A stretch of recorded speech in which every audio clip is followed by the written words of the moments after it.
Hey, good morning, everybody. Welcome to another Daily Market Report brought to you by Mike Bjork. Today is Thursday, November 6th. We got a few economic news releases to go over. A little bit of a mixed bag, as we can see here. Actually, it's all pretty good. What am I saying? Here, we got, start with the weekly jobless claims. We had 288,000 people apply for unemployment last week. Forecast was supposed to be in that same range at 285.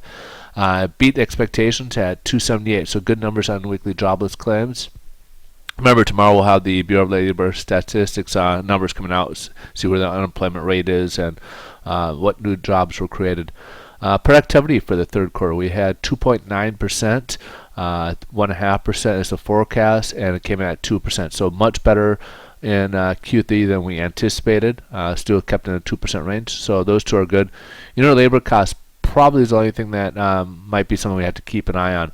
We had a contraction in the costs back in the previous reporting, and the forecast for this reporting is at 0.5%, and it came at 0.3%. The reason why I said that is, remember, we talked about before, costs, unit labor costs, those are also all inflationary numbers that we need to kind of watch on and see if and we're seeing some employment numbers going upwards that could create overall inflation to consumers. So that's something that we have to kind of keep an eye on here.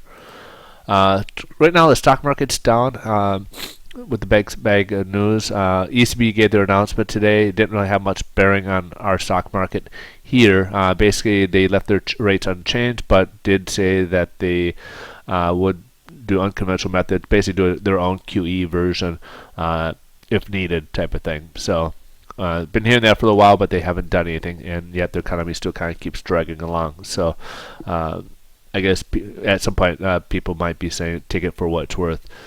Let's go ahead and take a look at the bond market here, and basically again we're still kind of in the same position. We're at zero today, so there's no movement from yesterday, and going in pretty much a sideways pattern here. We don't really have anything on the docket. Tomorrow potentially, depends on if we have some astronomical job numbers, it could move or so. But again, these are something.